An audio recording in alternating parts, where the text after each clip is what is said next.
1993년에 위안부 문제를 사과하고 간접적으로 연행도 있었다라는 것을 인정하는 코노 담화가 일본에서 발표되었습니다. 그 다음에 1995년에는 당시 일본 총리였던 무라야마 도미이치가 무라야마 담화를 발표를 하여서 과거 일본의 식민지 지배하고 침략 전쟁에 대해서 세계 앞에서 사죄를 했습니다. 그러나 이 선언에 대해서 굉장히 안 좋게 생각하는 세력들이 일본 안에 있었다는 거죠. 바로 일본의 극우파 세력들이 이 두 가지 선언을 오히려 공식적으로 부정해야 되겠다라고 작정해서 이제 본격적인 역사 부정으로 나오기 시작해가지고 현재까지 그게 이어지고 있다라고 할 수가 있습니다. 대한제국하고 일본이 1대1이 돼가지고 일본이 위도 아니고 대한제국이 아래가 되는 것도 아니고 1대1로 합방하자 거기에 넘어간 거잖아요. 그런데 결과적으로는 1910년 합방이 아니라 병합이 이루어집니다. 일본의 식민지가 돼버리는 거죠. 이대로 가면 그 사람들이 생각하는 대한제국이 될 수가 없다. 그러니까 고전 정권을 무너뜨려야 한다. 예, 이런 부분은 지금도 비슷하게 움직이는 거 아닌가. 예.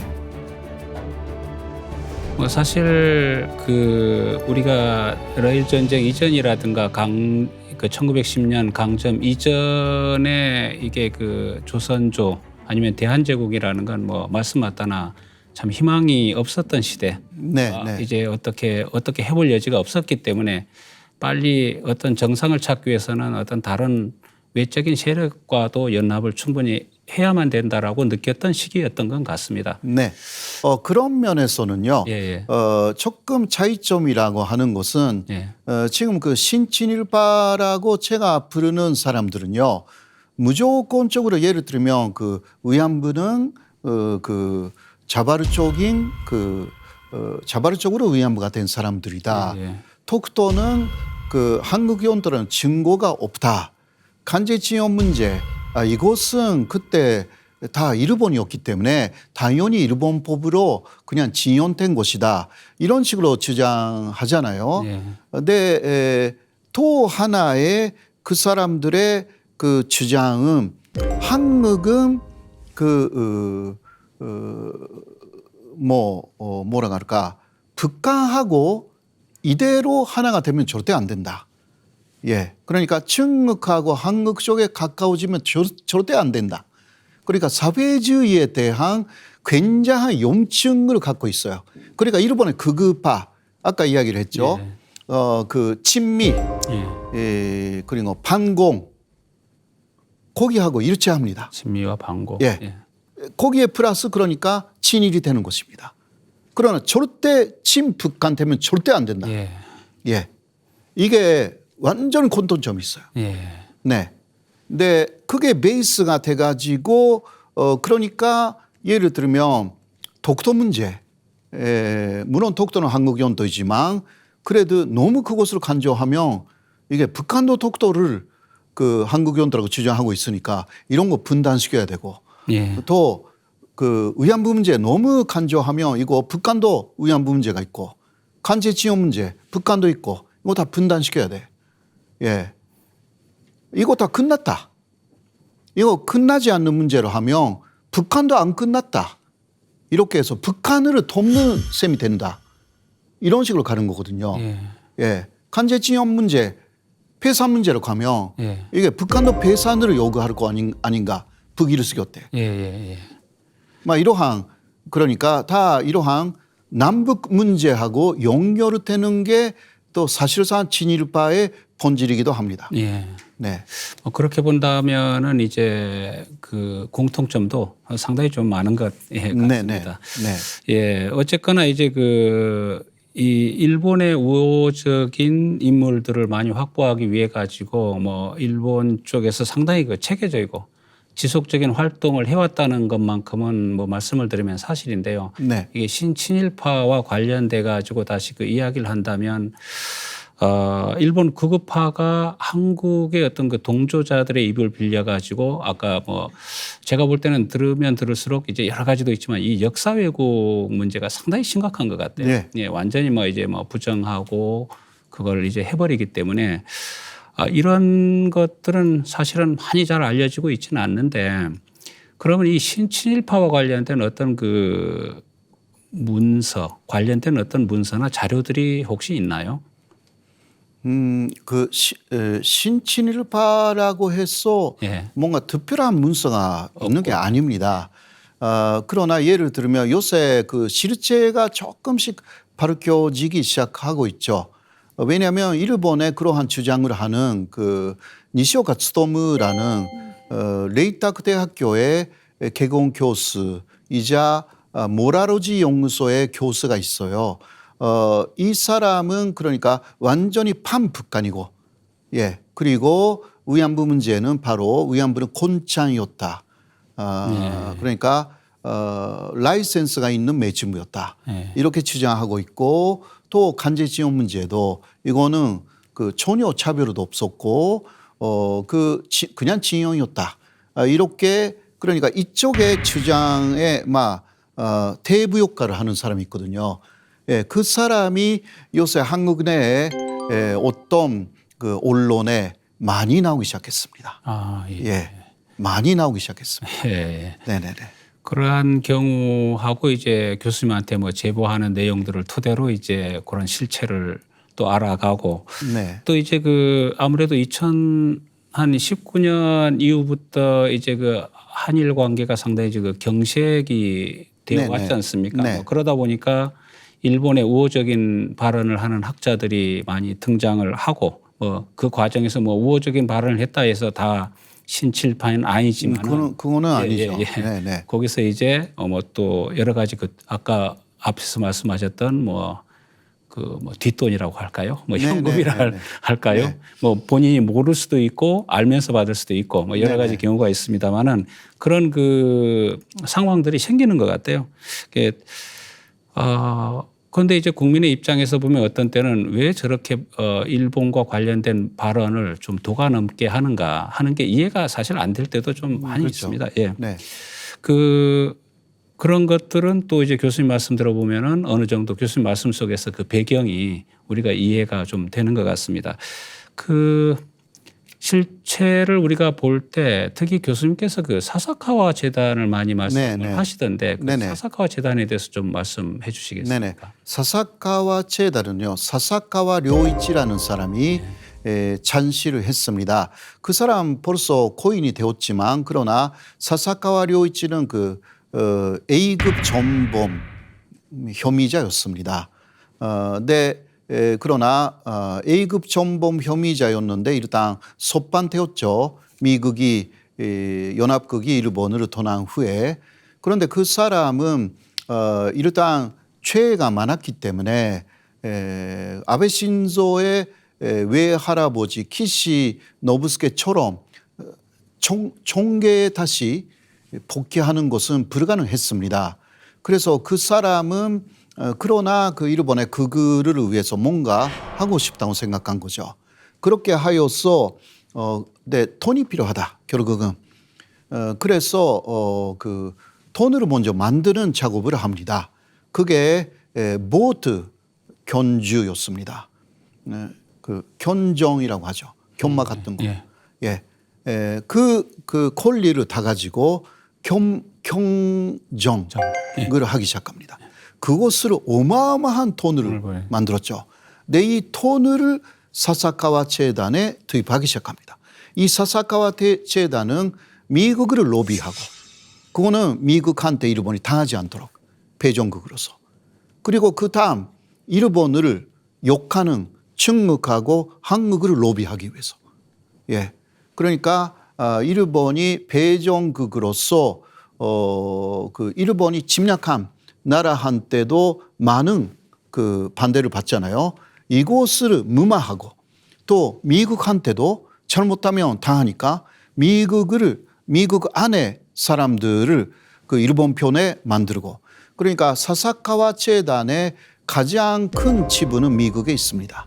사사카와 평화재단이라고 해서 뭐 특히 아베 신조 일본 전 총리가 미국으로 갈 때는 한산 사사카와 재단이 여러 가지 사포트를 했습니다. 그렇게 하여서 일설에 의하면 그 미국 정치인들이 이 사사카와 재단의 돈을 굉장히 많이 받았다. 그러니까 미국 자체가 상당히 그 일본을 좋아하는 국회의원들이 그러니까 의회 의원들이 많다. 막 이런 이야기를 하죠. 예. 네. 뭐 한국도 마찬가지죠. 예. 예. 한국은 그러나 이게 많이 드러났어요. 사사카 재단의 이름이 굉장히 많이 드러나 가지고 뭐 어떤 그 연세대학교에 뭐 100억 원을 기부를 했다라든가 그런 많이 화제가 됐지 않습니까? 예. 그러니까 지금은 그 활동이 공개되지 않습니다.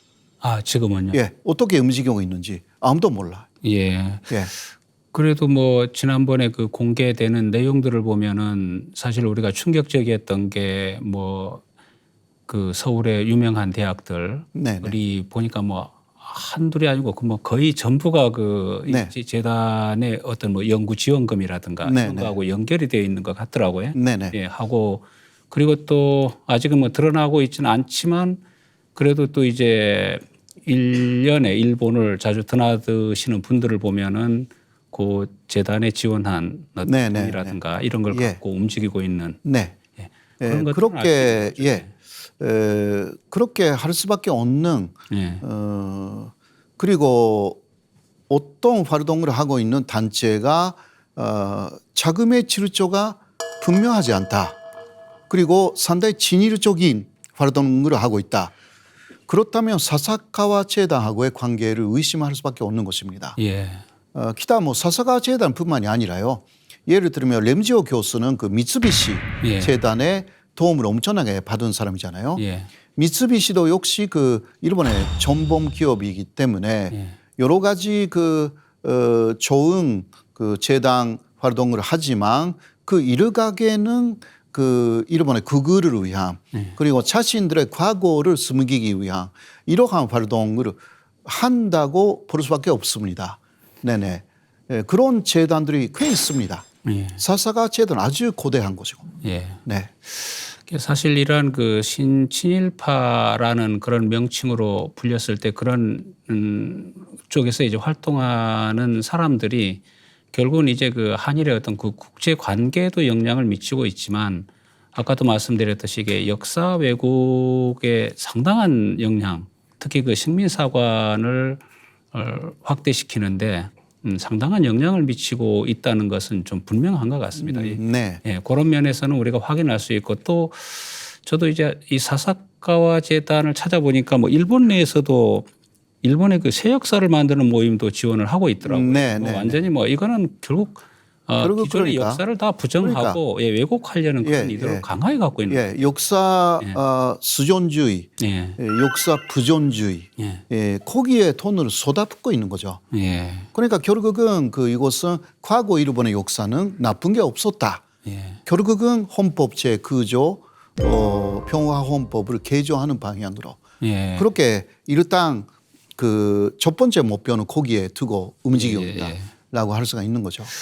그 이러한 그 사사카와 재단이 활동을 하다가 프랑스에서 2008년인가 이제 문제가 생겼다면서요. 그 뭐 일본과 프랑스의 어떤 뭐 수교 행사를 네네. 진행하는데 지원하려다가 아마 프랑스에서 반대했다는 이야기를 들었습니다만은. 아, 네네. 예. 그 프랑스는 그런 부분이 좀 강합니다. 예, 예. 그 섹트법이라는 게 좀 있거든요. 예, 예, 예. 그러니까 약간 좀 뭐라 할까 아주 특정한 목적으로 갖고 돈으로 투입하는 그 단체, 그 단체를 금지하는 법이 있어요. 섹트법이라고 예. 거기에 좀 걸린 것 같습니다. 네네. 예, 예. 그런 게 좀 있어서 좀 우리에게도 약간 알려줬는데요. 예, 예. 그러나 한국에는 그런 법이 없고 일본에도 없습니다. 예, 예. 네. 사실 그런 면에서 이제 생각이 드는 게 이게 그 청산 뭐 역사 청산도 있고 이런 문제인데 그 사사카와 료이치가 결국은 A급 전범임에도 불구하고 이게 청산되지 못한 역사지 않습니까? 예, 결국은 해방 후에 사실은 이게 사실은 이게 상당히 좀 아픈 내용들인데 한국에서도 친일파가 청산이 되지 못했고 일본에도 역시 똑같이 그 전범들이 청산되지 못했지 않습니까? 네. 그래서 사실 이게 전범들이 청산되지 못했다는 게 거기서 끝나는 게 아니고 그 이후에 이 양국 간의 어떤 그 정치적인 관계에서도 여전히 그 작동이 되는 네. 어떻게 본다면 뭐 우리가 안 좋은 말로 야합이라고 하는데 네. 네. 그런 모습을 보였었는데 이렇게 전범 청산을 하지 못한 이유가 어디에 있을까요? 뭐 일본에 대해서만 먼저 말씀드리면 원래 그 메가도는요. 예. 그런 그 45년까지 극우 세력을 완전히 그 천상하는 계획을 세우고 있었습니다. 그러니까 일본이 민주화를 쭉 그 진행시켰죠. 예. 거기에 역전되는 사건이 일어납니다. 바로 6.25였습니다. 예. 그래서 미국 안에서 북한 그리고 당시는 중공 그리고 소련에 대항하기 위해서는 과거의 일본 군인들 그러니까 극우 군인들 그리고 극우 정치인들을 어느 정도 부활시켜야 되는 거 아니냐 이런 식으로 움직였습니다. 그거는 그 스카프 바로 연합국 사령부 안에서도 그런 미국의 극우 세력이 있었던 것입니다. 예. 그래서 그 극우의 그 주장대로 일본의 일본 군인이 부활됐고 일부 그리고 키시노부스케라든가 사사가와 료이치 같은 그러한 뭐 잘못하면 사형이 될 수도 있었던 사람들이 이제 조금씩 부활되기 시작합니다. 근데 그 사람들의 그러나 조건이 있었어요. 완전히 친미가 되지 않으면 안 됐던 것입니다. 그리고 반공이라는 그때 냉전이 시작됐기 때문에 반공 플러스 친미 이것을 맹세한 사람들이 부활하기 시작합니다. 이것이 그 일본 안에서 결국은 독일처럼 완전히 역사를 부정할 수 역사 청산을 하지 못했던 근본적인 이유가 되어서 현재까지 쭉 남았다. 근데 소련이 붕괴된 이후에 그러니까 공산주의가 끝났잖아요. 그러니까 반공이라는 게 사실상 세계적으로는 굉장히 필요가 없게 됐는데 그래도 동북아에서는 남았어요. 예. 이유는 뭐냐? 당시 소련은 붕괴했는데 중국이 남아 있었고 또 북한이 남아 있었습니다. 그래서 그 반공이라는 이념이 그대로 그 힘을 쭉 갖게 된 거죠. 그런 부분이 그래서 극우파들이 반공이라는 것을 간주하면서 자민당 안에서도 반공을 간주하는 사람들이 있고 또 아닌 사람들이 있습니다. 이게 아베 쪽은 완전히 반공 그리고 친미 이게 극우파입니다. 이런 식으로 하여서 결국은 미국 쪽에서 이런 사람들이 필요하다. 그래서 역사 부정 그쪽으로 움직여도 미국 쪽에서 그냥 허용하니까 지금까지 살아남은 거죠. 예. 독일하고 너무 다른 부분들이 좀 있는 것입니다. 예. 한국도 마찬가지죠. 예. 그런 면에서는.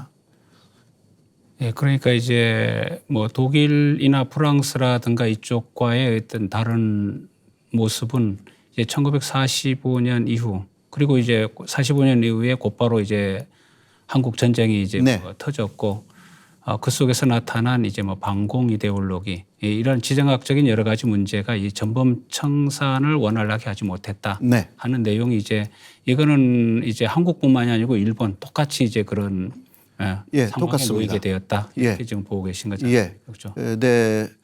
그러나 이 부분은 정말 깊이 생각해야 되는 부분입니다. 그러한 시대를 지금은 또 굉장히 다른 시대로 가고 있거든요. 예. 거기에 그냥 계속 머물러 있으면 그 역사가 움직이지 않는데요. 아무튼간에 그런 극우 세력은 한유럽같이 반공 친미 예. 이곳으로 주장하고 있는 것입니다. 여기서 움직이려고 하지는 않습니다. 예. 그것을 바꿔야 되는 우리의 또 하나의 그렇다고 뭐 공산주의를 찬양한다라든가 그런 거 아니거든요. 새로운 시대로 가야 되는 그런 방향성을 또 제시해야 되는 문제점이 있는 것입니다. 네. 예, 전범들이 청산되지 못하고 이제 부활했고, 이게 결국은 이제 극우의 부활로도 이제 다 연결이 되고 있지 않습니까? 이렇게 부활한 전범들이 결국은 일본 극우 세력이 중심이 됐다. 네. 그리고 이제 앞에서도 제가 말씀드렸습니다만 교수님이 그 책에서도 이야기는 이 극우 세력들은 한국을 싫어하는 정도가 아니라 무너뜨리려고 한다. 이렇게 지금 말씀을 진짜 경각심을 좀 불러넣고 있는데 그들의 궁극 목적이 어디에 있다고 보십니까? 그 사람들의 목표는 45년까지의 일본의 부활입니다. 그때는 그 한반도는 일본의 지배하에 있었습니다. 그러니까 지금도 거기에 가까운 현대의 한일 관계를 만들고 싶은 거죠. 그 일본 극우 세력에 있어서 한반도는 대륙으로 진출하기 위한 교도보 그리고 대륙으로부터의 침략을 막으려고 하는 완충지대. 그러니까 일본에 있어서는 한반도를 장악하는 것은 대단히 중요한 일본을 지키는 일이 되고 일본이 아시아에 다시 진출을 하는 그러한 길이 되는 것이 한반도입니다. 그래서 그 사람들의 목적은 그 헌법을 개정하여서 일본군을 부활시키고 또 한미일 군사동맹으로 만들고 사실 그 한일 군사동맹으로 일본 아래에 한국의 군사적인 힘을 가져오려고 하는 이러한 목적 하에 움직이고 있다. 그렇게 볼 수가 있습니다. 예. 사실 이게 그 뭐 독도 문제라든가 위안부 문제에 대해서 말씀을 해주셨는데 이게 다 사실은 이게 계속된 거짓말이 반복되는 거지 않습니까? 그렇죠. 일본 정부의 입장에서는 극우의 입장에서는 이 거짓말을 계속하는 것도 하나의 그 전략으로 보면 될까요? 그래서 그 나치 독일에 겟베르스라고 있었잖아요. 겟베르스가 한 이야기가 바로 거짓말도 100번 말하면 진실이 된다. 막 이런 이야기를 했습니다. 근데 이것은 그 일본 쪽에서 상당히 이용하는 전략입니다. 그래서 한국 사람의 입장으로서는 한 번 말하면요. 그 말한 이야기를 2번, 3번 하는 거 한국 사람은 싫어합니다. 오히려. 학교에서도 같은 이야기를 반복해서 교사가 말하는 것을 그 교육 현장에서는 쇠뇌라고 해서 금지하고 있습니다. 한국에서는. 그러나 일본은 그런 게 없고요. 진짜 먼저 정치인들도 같은 이야기를 몇 번이나 말합니다. 예를 들면 한국에 대해서 아베 신조 전 총리가 즉 한 이야기는 한국은 약속을 지키지 않는 나라다. 한국은 국제법을 어겼다. 이 말을 몇 번이나 말했습니다. 몇 번이나 말했습니다. 그리고 요새 뭐 기시다도 마찬가지고요. 일본의 일관된 입장에 입각하여서 한국에 요구를 한다. 일본의 일관된 입장. 이거 그 말이 입에 달아가지고요. 쭉 말해요. 이거는 상대를 세뇌시키려고 하는 그 방법이거든요. 그러니까 거짓말도 이게 몇 번 하면 이거 전략적으로 가는 것입니다. 그러면 먼저 일본 국민들이 그 믿게 됩니다. 이것을 노리고 있는 거죠. 결국은 그 민주주의의 힘이라는 것은 국민으로부터 나오기 때문에 그 일본 국민들이 다 독도가 일본 영토라고 믿게 됐다. 그러면 아무리 한국이 독도가 한국 영토라고 해도 우리는 그렇게 생각하지 않는다. 국민들이 다 그렇다. 이 힘으로 만들기 위해서 일본은 말로 정치인들도 기타 정치가들도 여러 그러한 그 정책에 참여하고 있는 사람들은 같은 말을 되풀이 하는 것이 일본입니다. 그것을 그 짧은 말로 만들어 가지고 그러니까 한국은 고르테를 움직인다. 그러니까 여기가 목표다라고 이야기를 해서 합의를 했는데 다음 한국은 목표는 여기에 옮겼다. 이런 식으로 거짓말한다. 한국은 고르테를 옮긴다. 이것을요. 아베 신조는 촌이었을 때 처음부터 끝까지 말했어요. 그래 일본 사람들 다 그렇게 믿게 됐어요. 한국에 대해서 굉장히 나쁘게 생각하기 시작한 거죠. 거짓말도 100번 말하면 진실이 된다. 이거 일본이 사용하고 있는데 오히려 저는 우리 한국도 진실을 100번 말해서 또 진실로 만들어야 된다. 예. 저는 그렇게 생각해요. 그런데요. 한국 분들은 그 이야기는 그때 했다. 트보하는 거 정말 싫어하거든요. 예. 근데 그러면요. 국민들은 1년 전에 한 이야기 잊어버렸거든요. 다 잊어버린 상황이 있거든요. 사실. 간제 지원 문제 왜 어디가 한국이 옳다라는 거 정확하게 말할 수가 없잖아요. 예. 일본 사람들 그 세뇌를 위해서 일본이 옳다. 거짓말로 옳다라는 거 어느 정도 말할 수가 있거든요. 이러한 부분들이 오히려 저는요.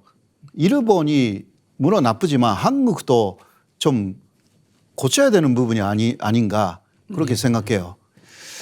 예, 뭐 그렇다면은 그들의 의도를 꺾는 것은 거짓말을 100번 할 때마다 우리가 네네. 이제 적극적으로 대응을 하고 진실을 반드시 알려야 된다는 그렇죠. 그런 예. 얘기죠. 예. 물론 100번 할 필요는 없고 예, 예. 그래도 여러 기회를 통해서 이야기를 해야 합니다. 일본은 이렇게 말했습니다. 여러 외교적인 회담이 있을 때 특히 미국하고 예. 여러 외교적인 회담이 있을 때마다 독도에 대한 일본의 주장을 미국 외교 당국에게 전달하고 있다. 이거거든요. 예. 그러니까 그게 독도하고 관계없는 외교회담도 많잖아요. 상관이 없다는 거예요. 일본이. 외교회담 미국하고 있을 때마다 독도에 관한 일본 주장을 말하고 있대요. 그러니까 미국을 세뇌시키고 있는 거잖아요. 한때는 아마 위안부 문제에 관한 일본 주장을 매번 말했을 거예요. 그 위제가 아닌데도 그렇다는 거예요. 이게 일본의 전략입니다. 이거 정말 조심해야 되는 부분들입니다. 네. 그 혐한을 이용해서 비즈니스를 하고 있는 경우에 우리가 이 극우 유튜버들도 있지 않습니까? 네네. 예, 거기에 대해서는 어떻게 생각하십니까? 특히 한국 사람인데 일본에 가서 유튜브를 하고 있는 사람들이 있거든요. 근데 그 사람은 일본어를 좀 할 수 있어서 일본에서 일본어로 유튜브를 하고 있습니다. 근데 그 사람이 처음은 혐한적인 유튜버는 아니었습니다. 그런데 어떤 계기에 자신의 유튜브에서 혐한적인 발언을 했다고 합니다. 그런데 그때 조회수가 엄청나게 올라갔대요. 그래서 그 사람은 혐한적인 이야기를 하면 조회수가 올라간다라는 것을 알게 됐다고 합니다.